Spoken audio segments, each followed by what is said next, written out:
Who doesn't love takeout? It's fast, it's convenient, it's delicious. Everybody, right? Well, what if you're gluten-free or plant-based? Stay tuned.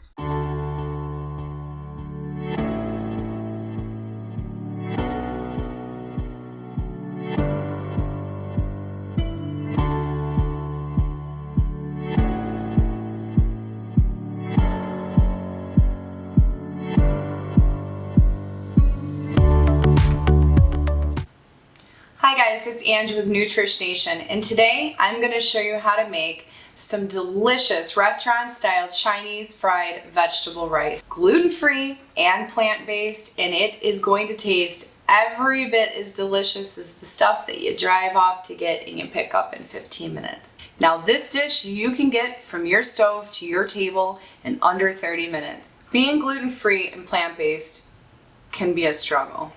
If you decide you want to eat out, of course, restaurants have gluten-free menus. The problem is that comes with a whole nother set of struggles that a lot of people don't think about. Do they understand what being gluten-free means? Do they have separate kitchen space? Do they cross-contaminate all of their kitchen utensils? Does the person that is touching your food actually change their gloves?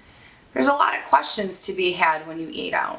And if you're anything like me, every time you eat out, you run the risk of being gluten poisoned. I have been gluten poisoned many times in my life, and it is not fun. In fact, it's about as fun as this. Clearly, that's not a good time. So what I've done in my kitchen is I've tried to put together all of the delicious recipes that I always loved, but make them the gluten-free and plant-based way so that I don't have to feel deprived. I can enjoy everything I've always enjoyed, and I can eat them out of the comforts of my own kitchen. And since I'm a mom of 4 and I'm incredibly busy, it is absolute life for me to have a meal on the table from the stove within 30 minutes every night, and it's got to be fast and it's got to be nutritious. So these recipes are a way for me to be able to do that and keep my sanity. So keep watching because I'm going to show you how to make the most delicious rice dish. You don't have to go get the takeout. We're going to make the takeout in your kitchen. I promise it is every bit as delicious as the stuff that you drive 20 minutes for. So please press that like button and share this with your friends. Click that subscribe button and the little bell next to it so that you're alerted every single time I post. And when I place a new recipe on, you will know, or any other content that's revolved around eating gluten-free and plant-based vegan. And also make sure that you comment down below because I want to hear from you. I want to hear what you have to say. And I also want you to give me anything that you've been craving, something that you can't find a recipe for, or maybe just not a good one, and you don't think that you can eat it, but you've been dying for it. It's something you feel so deprived about. Put it in the comments because I'm going to choose as many as I possibly can to feature on this channel. So you may have been looking for a recipe or an alternative to something for the last 6 months and haven't been able to find it. Well, chances is I have one. But if I don't, I'm going to test kitchen it for you because it is super important for me for you guys to be able to feel strong and confident and not deprived and feel really fulfilled on this lifestyle. So come on, come cook with me. I'm going to start by toasting 3 cups of white basmati rice in a drizzle of vegetable oil over medium-high heat. Once our rice turns opaque, it will ensure we have fluffy rice. Then I add 5 cups of water and a pinch of salt and let this come to a boil. Once our rice is boiling, I'm turning my heat down to low and placing a lid on. I'm not going to touch this for 20 minutes. Let's get started on our vegetables, and now I'm going to take a tablespoon of sesame oil into our stovetop wok, and I'm going to add 1 diced onion, and I'm going to move that around a little bit just to kind of get things moving. To that, I'm going to add 3 stalks of celery, 1 large green pepper, and 3 to 4 carrots. Now you can also use baby carrots here. If you do that, I used about a half a bag. Now I'm going to add some coleslaw cabbage mix, and I use the prepackaged because it's quick. And I'm also going to add a can of mushrooms, and here I use canned mushrooms because the water content is far less than fresh mushrooms, If you wanted to use fresh mushrooms, you certainly could, but make sure that you cook those separately before you put them into the wok to cut down on the water. And now I'm going to just salt and pepper liberally. I use either kosher or Himalayan salt, and I use fresh cracked pepper. Now I'm adding 2 teaspoons of garlic powder, 2 teaspoons of onion powder, 1 teaspoon of chili powder,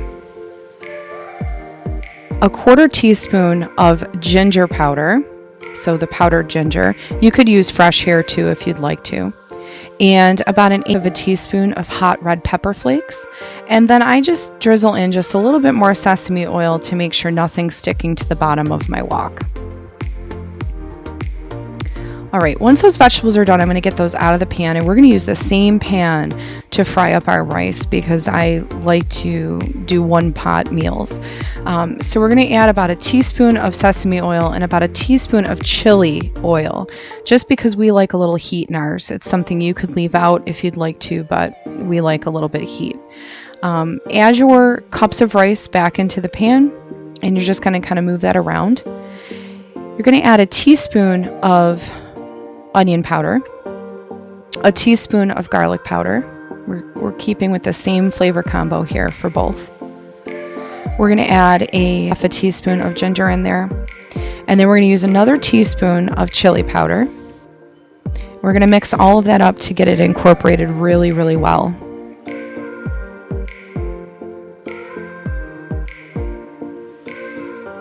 All right, once that's all done and we've got it incorporated good, I also salt and pepper again pretty liberally. I do my salt and pepper in layers. If you guys like less salt, leave it out. We do utilize salt in our house, so I do use it. And we're going to add our vegetables back into the rice, and we're going to incorporate everything.